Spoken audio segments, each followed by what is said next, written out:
नमस्कार, मैं कुंदन जमैर। आप देख रहे हैं यूपी मांगे उत्तर। लोकसभा चुनाव में भले ही बसपा का खाता न खुला हो, लेकिन विधानसभा उपचुनाव के सारे मायावती यूपी में दमदार एंट्री करने का सपना देख रही है। बसपा सभी 10 सीटों पर चुनाव लड़ने जा रही है। आज बसपा सुप्रीमो और पूर्व मुख्यमंत्री मायावती ने उपचुनाव लड़ने का ऐलान कर दिया। मायावती ने सभी सीटों पर उम्मीदवार उतारने के साथ ही मजबूती से चुनाव लड़ने की बात कही है।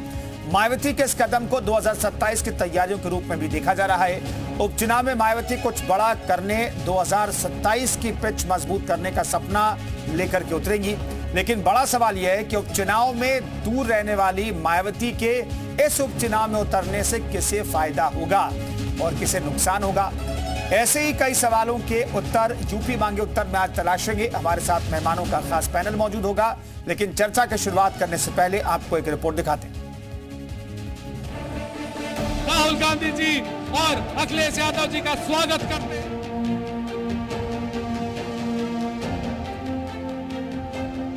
विधानसभा उपचुनाव का बिगुल अभी तक नहीं बजा है, लेकिन राजनीतिक दलों ने रणभेरी बजा दी है।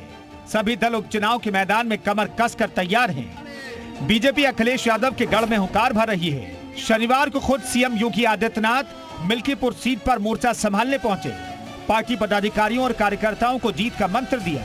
मिल्कीपुर में उपचुनाव की तैयारियों की समीक्षा की तो रविवार को डिप्टी सीएम ब्रजेश पाठक ने मैनपुरी की करहल विधानसभा में चुनावी तैयारियों का जायजा लिया। ब्रजेश पाठक ने पार्टी कार्यकर्ताओं के साथ मीटिंग की। उन्होंने दावा किया कि करहल सीट पर इस बार बीजेपी का कब्जा होगा। देखिए, करहल का विधानसभा का जो उपचुनाव है, भारतीय जनता पार्टी प्रचंड बहुमत के साथ जीते। आज हम अपने कार्यकर्ताओं के साथ बैठ करके मंथन करने वाले हैं। बूथवार हम लोग रिपोर्ट तैयार कर रहे हैं और इसके बाद हम लोग कार्य योजना बनाएंगे। गढ़ सारे समाप्त हो चुके हैं। बीएसपी ने भी विधानसभा उपचुनाव को लेकर तैयारियां तेज कर दी हैं। मायावती ने लखनऊ में प्रदेश के सभी पदाधिकारियों के साथ बैठक की, उपचुनाव को लेकर मंथन किया। लखनऊ के पार्टी दफ्तर में मायावती ने सभी 10 सीटों पर चुनाव लड़ने का ऐलान किया। मायावती ने सभी सीटों पर पार्टी पदाधिकारियों से रिपोर्ट ली। उसी के हिसाब से सभी सीटों पर उम्मीदवार उतारने का फैसला लिया गया। उधर उपचुनाव को लेकर कांग्रेस और समाजवादी पार्टी ने भी तैयारियां तेज कर दी हैं, लेकिन दोनों के बीच सीट बंटवारे को लेकर अभी तक बात नहीं बन पाई है। कांग्रेस 10 में से 5 सीटों पर दावा ठोक रही है। इसमें फूलपुर सीट भी शामिल है, जिस पर समाजवादी पार्टी भी दावा ठोक रही है। हम लोग गठबंधन का हिस्सा है और गठबंधन के हिस्से में ये बंटवारा नहीं होता है कि आप मीटिंग करें आप न करें, ऐसा कोई कॉन्सेप्ट नहीं होता है। जब हम गठबंधन के साथी हैं तो हम लोग मेहनत करेंगे क्षेत्र में। ये निर्णय शीर्ष नेतृत्व तय करते हैं और इसका पूरा जिम्मा माननीय अखिलेश यादव जी का है। हालांकि कांग्रेस मान रही है कि जल्द ही सीट बंटवारे पर फंसा पेच सुलझा लिया जाएगा। हमारे यहाँ ये नहीं है। अगर हमारे यहाँ कोई भी बात होती है, हम लोग एक पारिवारिक भाव की तरह आपस में बैठ के तय करेंगे और मिलकर लड़ेंगे। ये दावा है हमारा कि 10 की 10 जीतेंगे, 10 हराएंगे। सभी पार्टियां पूरे दमखम के साथ तैयारियों में जुटी हैं। नाक की लड़ाई बने विधानसभा उपचुनाव की तारीखों का ऐलान होते ही सभी दल पूरा जोर लगा देंगे। ब्यूरो रिपोर्ट, जी मीडिया। तो विधानसभा उपचुनाव को लेकर के तैयारियां सभी दल कर रहे हैं और आज बसपा ने भी इस चुनाव में उतरने का ऐलान कर दिया। तो कोई सवाल है, महत्वपूर्ण सवाल है, वो हम आपके सामने रखना चाहते हैं। 10 सीटों की जंग में किसमें कितना है दम, ये अपने आप में बड़ा सवाल है और इस सवाल का जवाब हम तलाशेंगे। 10 सीटों की जंग में किसमें कितना दम है। इसके अलावा कौन जीतेगा 2027 का सेमीफाइनल, ये सबसे बड़ा सवाल है। चर्चा में सवाल का जवाब भी हम तलाशने की कोशिश करेंगे। क्या उपचुनाव में हाथी का दिखेगा दम? हालांकि लोकसभा चुनाव हो, विधानसभा चुनाव हो, वो दम दिखाने में हाथी कामयाब नहीं रहा है। फिर बनेगी क्या माया और बीजेपी की बी टीम? दरअसल मायावती को बीजेपी का बी टीम कहा जाता रहा है। बुआ करेंगे क्या बबुआ का नुकसान? ये अपने आप में बेहद महत्वपूर्ण सवाल है। इस पर बातचीत करने के लिए तमाम मेहमान हमारे साथ जुड़ रहे हैं, उनसे हम आपका परिचय करा देते हैं, फिर आगे हम चर्चा आगे बढ़ाएंगे। तो कालीचरण स्नेही जी हमारे साथ दलित चिंतक मौजूद हैं, अभिषेक राय सपा प्रवक्ता हमारे साथ मौजूद हैं, संदीप श्रीवास्तव पॉलिटिकल एनालिस्ट हमारे साथ मौजूद हैं, संजय चौधरी भाजपा प्रवक्ता हमारे साथ मौजूद हैं। बहुत बहुत स्वागत सभी का। संजय जी, इस बार बीएसपी भी उपचुनाव लड़ने वाली है, तो इसका क्या इंपैक्ट पड़ेगा?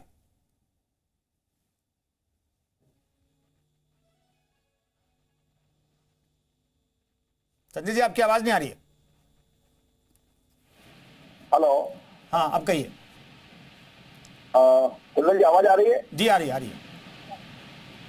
देखिए, राजनीतिक दल अगर चुनाव छोड़कर जाता है, चुनाव में भाग नहीं लेता है, तो निश्चित रूप से उसके प्रतिबंध कार्यकर्ताओं को, उसके समर्थक को, उसके वोट बैंक को निराशा लगती है। लगातार बहुजन समाज पार्टी चुनाव से दूर रह रही थी, इसके कारण निश्चित रूप से उसको नुकसान हुआ है।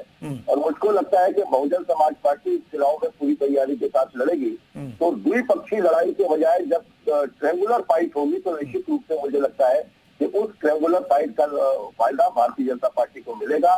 बहुजन समाज पार्टी जितना अच्छा लड़ेगी, ट्रायंगुलर फाइट जितनी ज्यादा तेज होगी, जितनी ज्यादा टफ होगी, भारतीय जनता पार्टी की चुनाव में बेहतर प्रदर्शन करने के लिए मुझको लगता है कि तब कोई संशय की बात नहीं होगी और हम 10 में से 10 जीत कर इस बदली हुई परिस्थिति का बेहतर फायदा उठाएंगे। क्योंकि जो मृतक भारतीय जनता पार्टी के खिलाफ खड़े हुए थे, जो मृतक एक एक करके टूट रहे हैं, संविधान को हटाने वाले जो कहते थे कि भाजपा आएगी तो संविधान बदल देगी, लेकिन ये एकदम साफ हो गया है कि भारतीय जनता पार्टी संविधान के पक्ष में है। अभी जो दलितों के बारे में सुप्रीम कोर्ट का जो डिसीजन आया है, उस पर भी भारतीय जनता पार्टी ने संविधान के सम्मत अपना दृष्टिकोण रखा है, उस निर्णय के पक्ष में नहीं है।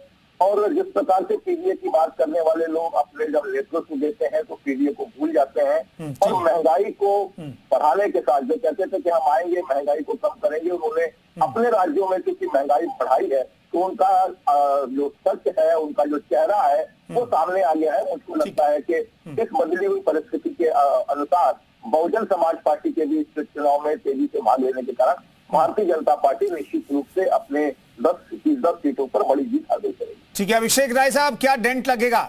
क्योंकि मायावती अगर चुनाव लड़ेंगी तो वोटों का बिखराव होगा, सत्ता विरोधी जो वोट है वो बिखर सकता है, इससे नुकसान आप लोगों को हो सकता है।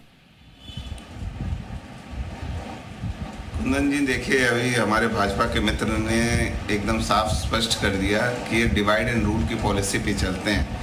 इन्हें लगता है कि विपक्ष का मत जो इनके खिलाफ मत है उसका विभाजन हो जाए, उसका ये फायदा उठा लें। तो ये बहुत क्लियर कट बात है कि इनके मन में क्या चल रहा है, क्योंकि इन्हें अपनी ताकत का अंदाज़ा हो चुका है। अभी विगत चुनाव में इनको अंदाज़ा हो गया कि जनता किस ओर रुख देख रही है, जनता क्या कह रही है। लेकिन ये अपनी गलतियों से सुधरने वाले नहीं। ये अगर सब महंगाई कम कर देते या सारी चीज़ें कम कर देते तो जनता इनकी तरफ फिर देखती, उम्मीद से देखती। लेकिन इनको ये है कि हम बिखराव करके डिवाइड एंड रूल की पॉलिसी में अंग्रेजों के मुखबिर की आइडियोलॉजी में बनी हुई पार्टी से यही उम्मीद की जा सकती है। नहीं, अभिषेक राय साहब, अब बीजेपी और संजय जी थोड़ी तय करेंगे कि भाई बीएसपी चुनाव लड़े ना लड़े, ये उनका फैसला है। अब उसमें उन्हें लगता है कि भाई उम्मीद दिखाई देती है, तो उन्होंने कहा देखिए नहीं, मैं कुंदन भाई, देखिए, बीएसपी एक राजनीतिक दल है और हम बहन जी का बहुत सम्मान करते हैं और उसमें कहीं कोई बात नहीं। ठीक है, वो हमारी राजनीतिक विरोधी है इस समय, हम उनका सम्मान करते हैं, वो चुनाव लड़ें और किसी को चुनाव लड़ने से रोकना हमारे अधिकार में नहीं है। अभी भी उन्होंने चुनाव लड़ा था 403 सीटों पर, 22 के विगत चुनाव में 1 सीट पाई थी। अभी भी उन्होंने 80 सीटों पर चुनाव लड़ा, आपने देखा सारी चीज़ें उन्होंने लड़ी और कितनी सीटें पाई, ये उत्तर प्रदेश की जनता ने उनको बहुत अच्छे से समझा दिया। तो उत्तर प्रदेश की जनता को पता है कि भारतीय जनता पार्टी से किस तरह से निजात पानी है और उसके लिए समाजवादी पार्टी और कांग्रेस का जो गठबंधन है वो सबसे सशक्त गठबंधन है और इसलिए तो वो उस गठबंधन की तरफ देख रहे हैं। इसी वजह से हमें 43 सीटों पे उन्होंने विजय प्राप्त कराई और हम इस समय देश की 3रे नंबर की सबसे बड़ी पार्टी हैं। बिल्कुल ठीक है। कालीचरण स्नेह जी हमारे साथ अभी मौजूद हैं, दलित चिंतक हैं आप। स्नेह जी, मैं जानना चाहूंगा, ये जो वोटों का बिखराव, चूंकि जब बीएसपी की बात होती है तो दलितों का जिक्र होता है और दलितों का जिक्र होता है तो दलितों का वोट जो है वो बीजेपी को शिफ्ट हुआ है। इस चुनाव में, लोकसभा के चुनाव में कह सकते हैं कि इंडिया गठबंधन की तरफ भी वो वोट गया है। उपचुनाव पर किसका दबदबा रहेगा? अगर बीएसपी चुनाव लड़ती है तो किसे फायदा, किसे नुकसान, और दलित किधर जा सकते हैं? देखिए, आपने जो ये बहस चलाई है बहुत वाजिब है, स्थानिक भी है। अच्छा, इनको हो रही है आवाज? हेलो जी जी, कहिए। हाँ, देखिए, बीएसपी चुनाव लड़ने जा रही है, ये सही बात है, लेकिन इस बीच में जो सुप्रीम कोर्ट का निर्णय आया है आरक्षण के विषय में, वो बहुत गंभीर मुद्दा बनकर के उठ रहा है। इसमें सपा और कांग्रेस दोनों की जो चिट्ठी है वो दलित वोटरों को वापस बीएसपी की ओर खींच सकती है, क्योंकि अभी तक इन्होंने अपना पत्ता नहीं खोला है। जो इंडिया गठबंधन को यह भ्रम है कि जो इसलिए जी आपके साथ आपके आसपास कोई फोन है या फिर कोई टीवी चल रहा है, इस वजह से ये आवाज ही हो रही है। अच्छा, नहीं कुछ नहीं है। ठीक है, ये पीछे देख रहे हैं। ठीक है स्नेह जी, मैं लौटता हूं आपके पास। एक बार फिर से मैं आपका रुख करूंगा क्योंकि आवाज आपकी इको हो रही है। संजय जी, दरअसल अभिषेक जी कह रहे हैं कि भाई आप लोग डिवाइड एंड रूल वाली पॉलिसी पर काम कर रहे हैं। हालांकि बीएसपी एक इंडिपेंडेंट दल है और वो अपना फैसला खुद लेती है, लेकिन अभिषेक जी को ऐसा क्यों लग रहा है? देखिए, अभिषेक जी को जो लग रहा है वो सच से दूर है। देखिए, ये कह रहे थे कि आए तो भारतीय जनता पार्टी महंगाई कम करे। महंगाई को बढ़ाया किसने? कांग्रेस 2 राज्यों में चुनाव जीती थी, आपने देखा होगा, कर्नाटक में और हिमाचल प्रदेश में चुनाव जीती। चुनाव जीतने के बाद समाजवादी पार्टी की सहयोगी कांग्रेस पार्टी ने इन दोनों राज्यों में पेट्रोल के रेट 5 रुपए से ज्यादा दोनों राज्यों में बढ़ाकर जनता को अपने आप को वोट देने की सौगात, रिटर्न गिफ्ट क्या दी कि पेट्रोल, और हम जानते हैं कि डीजल और पेट्रोल से सारी वस्तुओं का आवागमन होता है, तो सारी चीजों पर महंगाई बढ़ी है। तो ये असली चेहरा है समाजवादी पार्टी और समाजवादी पार्टी की साथी कांग्रेस का। दूसरा असली रूप देखिए इस समाजवादी पार्टी का, उत्तर प्रदेश के अंदर रिजर्वेशन इन प्रमोशन समाप्त करने वाली, दलितों के हित पर कुठाराघात करने वाली कौन? समाजवादी पार्टी। और अभी जो सुप्रीम कोर्ट का डिसीजन आया है उस पर चिट्ठी साधने वाली समाजवादी पार्टी और कांग्रेस पार्टी। मुझे लगता है कि अब दलितों का अपनी आंख खुल गई है, कौन उनके पक्ष में है, कौन उनकी पीठ में छुरा भोंक रहा है, ये एकदम साफ हो गया है। इसमें कहीं कोई ठीक है। संदीप जी हमारे साथ जुड़ गए, लेकिन उससे पहले अभिषेक साहब कुछ कहना चाह रहे हैं। जल्दी से अभिषेक साहब, मैं संदीप जी हमारे जुड़ गए, उनके पास में जाऊंगा। जल्दी से अभिषेक जी।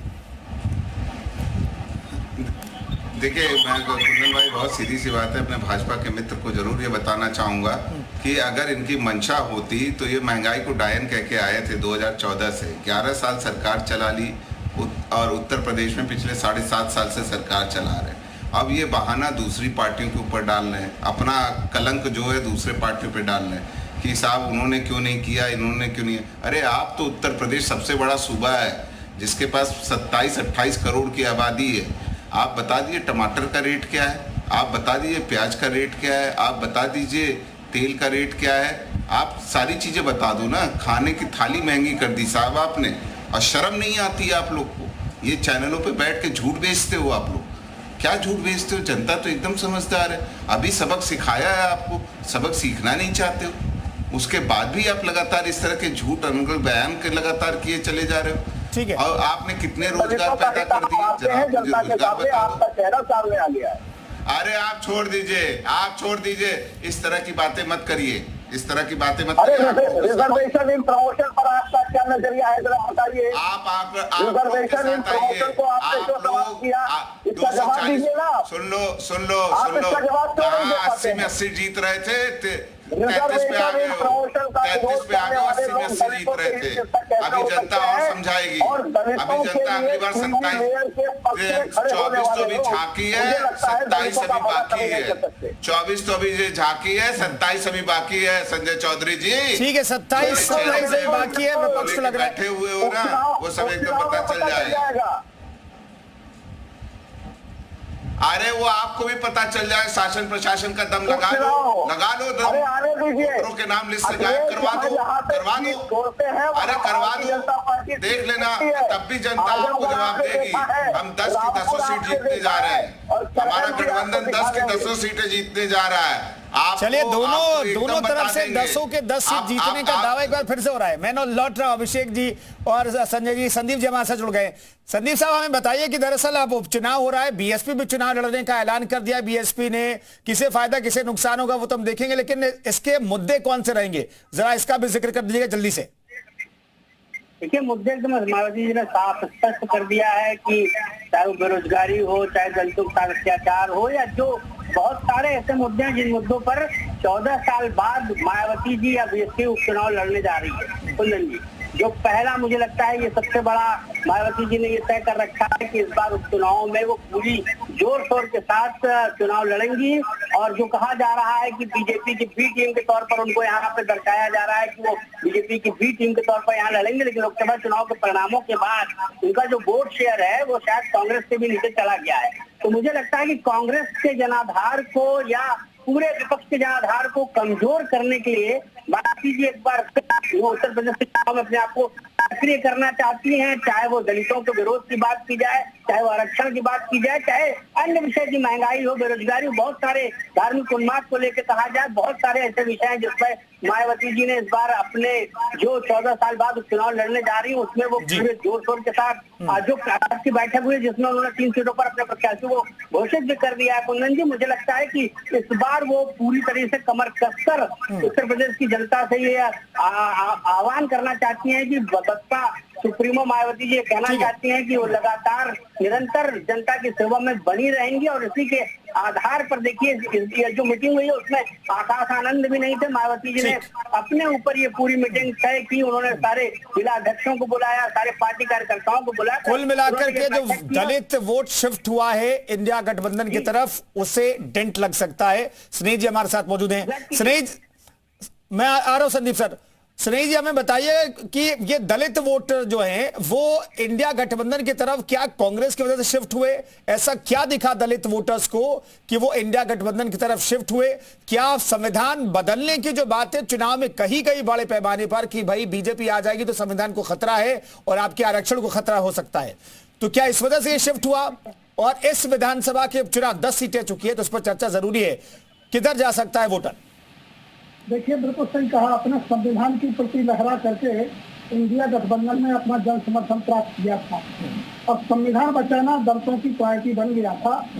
लेकिन जब संविधान के अनुसार जो आरक्षण दलितों को दिया गया है, जब उस पर सरकार ने सुप्रीम कोर्ट का साथ दिया और वहाँ अपने अटॉर्नी जनरल के द्वारा कहा है कि हम कोटे के भीतर कोटे को स्वीकार करते हैं, तो इससे जो है अब भाजपा सरकार की जो है असलियत बात आ गई है और यहाँ इंडिया गठबंधन की चुप्पी भी बाहर आ गई है। इसलिए जो है दलित वोटर अब निश्चय ही बहन जी की ओर ताक रहा है और बहन जी ने जो शिद्दत के साथ और जिस प्रजोर के साथ जो है समर्थन किया है और कहा है कि सरकार को तुरंत संसद का सत्र बुला करके और फिर से इसको ठीक करना चाहिए और पुराना जो है उसी को करना चाहिए। यद्यपि भाजपा के माननीय प्रधानमंत्री जी ने कहा है कि हम इसको कोटे बारे में उन्होंने कुछ नहीं कहा, आश्वासन धर दिया है। बहन जी ने कहा ये कोरे आश्वासन से काम चलता है, सुप्रीम कोर्ट का निर्णय है, इसको पार्लियामेंट में आप जाकर के लाइए बिल और उसका जैसी पुरानी व्यवस्था थी उसको करिए।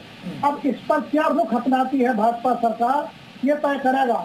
यदि ये तय नहीं होता है तो इंडिया गठबंधन का चेहरा बेनकाब हो गया है और भाजपा का वहाँ सुप्रीम कोर्ट में उनके वकील के द्वारा भी उनका चेहरा बेनकाब हो गया है। इसलिए अब वोटर जो है अपने मूल पार्टी की ओर लौटेगा। ठीक है, दलितों का जिक्र तो हो रहा है, लेकिन श्री साहब बीएसपी का संगठन नहीं अब दिखाई देता है, बीएसपी एक्टिव नहीं दिखाई देती है, बहन जी दिखाई नहीं देती है बहुत एक्टिव, अभी हालांकि दिखाई दे रही है चुनाव से पहले, तो क्या वोटर का जो है वो भरोसा जीत पाएगी बीएसपी? जल्दी से तैयार की थी, उसे सब कुछ पता है। संविधान पर जब संकट आता है वो उनके अस्तित्व पर संकट आता है। जैसा कि बहन जी ने कहा, वो सारे दलित संगठन जो कह रहे हैं कि संविधान की 9वीं अनुसूची में डालिए जिसमें इसमें कभी इस तरह का बखेड़ा खड़ा ना हो। यदि भाजपा सरकार यह नहीं करती है तो निश्चय ही आने वाले समय में उनको बहुत बड़ा नुकसान होने वाला है। और 21 को जो दलितों ने आह्वान किया है भारत बंद का, उसमें यदि इंडिया गठबंधन अपना सहयोग प्रदान नहीं करती है तो उनको कोई लाभ नहीं होने वाला है। ठीक है संजय जी, चूंकि मिल्कीपुर आप लोग किसी भी कीमत पर जीतना चाहते हैं, कोशिश कर रहे हैं कि भाई आप जो डेंट लगाए उसे आप जीत करके उस डेंट को कम करें, लेकिन और वहां पर दलितों की संख्या भी सबसे ज्यादा है, आरक्षित सीट भी है। ऐसे में जो सुप्रीम कोर्ट का फैसला है, स्नेही साहब तो कह रहे हैं कि भाई आप भी एक्सपोज हो गए, इंडिया गठबंधन वाले भी एक्सपोज हो गए। देखिए, कैबिनेट ने इस पर अपना निर्णय कर दिया है और निर्णय करके कहा है कि संविधान की जो यथास्थिति है उसको हम कायम रखेंगे। और भारतीय जनता पार्टी पहले भी दलितों के हित में आरक्षण के समर्थन में अपने रुख को बार बार लगातार न केवल व्यक्त करती है बल्कि उनके लिए शिद्दत से काम करती है। तो उनके पक्ष में कौन है ये दलित वोटर को ठीक से पता है। और मुझे लगता है कि इस समय के वर्तमान निर्णय के आधार पर कैबिनेट के निर्णय को तुरंत करके प्रधानमंत्री जी ने इस पर अपना रुख साबित किया है। लेकिन पहले भी ऐसे रुख रहे हैं जिस पर समाजवादी पार्टी दलितों के विरोध में निर्णय लेती रही है। और रिजर्वेशन इन प्रमोशन का एक ऐसा ही निर्णय था जिसको मुलायम सिंह यादव जी ने निर्णय होने के बाद भी उत्तर प्रदेश में क्रियान्वयन होने के बाद भी इसको पलट दिया था। तो ये दलितों के सामने दो आदर्श स्थापित है, एक उनके पक्ष का है, एक उनके विपक्ष का है। तो मुझे लगता है कि दलित अपने हित को बेहतर तरीके से समझते हैं। पिछली बार निश्चित रूप से वो एक नैरेटिव में फंस गए थे, लेकिन उस नैरेटिव से दूर उन्होंने देखा है कि संविधान की हत्या करने वाले कौन है और संविधान की रक्षा करने वाले लोग हैं। दलितों के साथ योजनाओं के माध्यम से उनकी बेहतरी के लिए और लौटता हूं डॉक्टर अभिषेक, दो चीजें क्लियर हो गई। एक तो स्नेही जी भी कह रहे कि भाई आप लोग जो संविधान की कॉपी दिखा करके कह रहे थे कि भाई संविधान खतरे में है, वो स्थिति स्पष्ट हो गई है। दूसरा, जो सुप्रीम कोर्ट का जो फैसला है SC/ST आरक्षण को लेकर के, उस पर भी इंडिया गठबंधन, सिर्फ आप नहीं, इंडिया गठबंधन पूरा एक्सपोज हो गया है। कैसे इस डेंट को ठीक करेंगे? देखिए कुंदन भाई, मैं बहुत सीधी सी बात बता रहा हूं। अयोध्या की सीट सबसे बड़ा एग्जाम्पल है जहां से हमने एक दलित चेहरे को लड़ाया और उन्होंने वहां का चुनाव भी जीता। वो आज पूरे देश के नहीं, इंटरनेशनल लेवल पे फेमस हैं। जिस अयोध्या को इन लोगों ने वहाँ की ज़मीनों को बेचते थे और गलत तरीके से अपने अधिकारियों का आवंटन करते थे, सारी चीज़ें करते थे, अपने नेताओं को देते थे, वो चीज़ें स्पष्ट हो गई कि जनता, हमने जनरल सीट से एक दलित भाई को लड़ाया और वो उन्होंने, अवधेश प्रसाद जी ने वो सीट जीत भी ली। तो ये बहुत क्लियर कट है कि समाजवादी पार्टी की सोच क्या है। इतनी महत्वपूर्ण सीट पे हमने वो कैंडिडेट दिया। तो इनके झूठ और आडंबर से हमें कोई कष्ट नहीं। जनता समझती है कि समाजवादी पार्टी क्या सोचती है। अगर आरक्षित सीट होती तो भाई वहां से तो दलित भाई लड़ता ही, उसमें तो कोई दिक्कत नहीं थी। लेकिन जनरल की सीट पे भी हमने टिकट दिया। तो ये चीज समझ में आनी चाहिए कि किस पार्टी ने दिया। आप मुझे किसी भी पार्टी का एग्जाम्पल देके बता दो। ठीक है, मैं लौटता हूँ वक्त रहा तो मैं फिर से लौटूंगा। संदीप श्रीवास्तव जी हमारे साथ मौजूद है। संदीप श्रीवास्तव साहब, फाइनल कमेंट, क्योंकि वक्त थोड़ा कम है। मैं जानना चाहता हूँ, बीएसपी के चुनाव लड़ने से क्या फायदा, सिर्फ बीजेपी को सीधे तौर पर नुकसान तो हमें पता है, क्या बीजेपी को फायदा हो सकता है? मुझे ऐसा नहीं लगता कि बीजेपी को कोई फायदा होने जा रहा है, क्योंकि लोकसभा का चुनाव आपने देखा है और उसके बाद जो उपचुनाव हुआ उसमें भी आपने परिणामों को देखा है। तो इतना आसान नहीं होगा समाजवादी पार्टी को चुनौती देना।